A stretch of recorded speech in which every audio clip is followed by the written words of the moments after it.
IT city Bengaluru ಜಾಗತಿಕ ಮಟ್ಟದಲ್ಲಿ ಬೆಳೀತಾ ಇದೆಯೋ ಇಲ್ವೋ ಗೊತ್ತಿಲ್ಲ. ಆದ್ರೆ ಇಲ್ಲಿನ ಟ್ರಾಫಿಕ್ ನರ್ಕ ಮಾತ್ರ ದಿನದಿಂದ ದಿನಕ್ಕೆ ವಿಸ್ತರಿಸ್ತಲೇ ಇದೆ.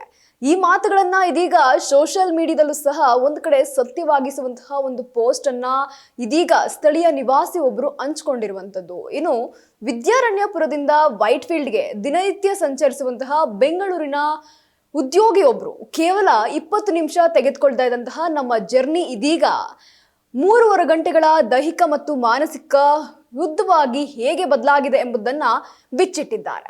ಇದು ಲಕ್ಷಾಂತರ ಸ್ಥಳೀಯ ಪ್ರಯಾಣಿಕರ ತೀವ್ರ ಆಕ್ರೋಶಕ್ಕೆ ಮತ್ತು ಭಾವನಾತ್ಮಕತೆಗೆ ಒಂದು ಕಡೆ ಕಾರಣ ಆಗಿದೆ ಅಂತಾನು ಹೇಳ್ಕೊಂಡಿರುವಂತದ್ದು. ಇನ್ನು ಈ ಪೋಸ್ಟ್ ನಲ್ಲಿ ಏನಿದೆ ಅಂತ ನೋಡೋದಾದ್ರೆ ನನಗೆ ಬಹಳ ಚೆನ್ನಾಗಿ ನೆನಪಿದೆ.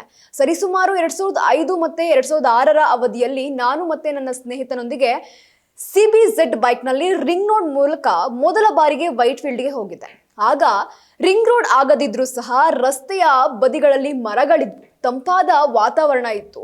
ಟೆಸ್ಕೋ ಕಚೇರಿಯಲ್ಲಿ ಇಂಟರ್ವ್ಯೂ ಇದ್ರಿಂದ ಕೇವಲ 20ರಿಂದ 25 ನಿಮಿಷಗಳಲ್ಲಿ ನಾವು ತಲುಪಿದ್ವು. ಆದ್ರೆ ಕಳೆದ 20 ವರ್ಷಗಳಲ್ಲಿ ರಿಂಗ್ ರೋಡ್ನಲ್ಲಿ ರಸ್ತೆ ಕಾಮಗಾರಿ ಇಂದಿಗೂ ಸಹ ನಡೀತಾನೆ ಇದೆ. ಅಂದ್ರೆ 20 ವರ್ಷಗಳಿಂದ ಈ ಕಾಮಗಾರಿ ನಡೀತಾನೆ ಇದೆ ಅನ್ನುವಂತಹ ಅವರ ಬೇಸರವನ್ನ ಹಂಚ್ಕೊಂಡಿರುವಂತದ್ದು. ಅದೇ ರೀತಿಯಾಗಿ ಫ್ಲೈಓವರ್ ಅಂಡರ್ ಪಾಸ್ ಬರುವ ಮುನ್ನವೇ ರಿಂಗ್ ರೋಡ್ ಬಹಳ ಚೆನ್ನಾಗಿತ್ತು ಎಂದು ಬೇಸರವನ್ನ ಇದೀಗ ವ್ಯಕ್ತಪಡಿಸಿದ್ದಾರೆ.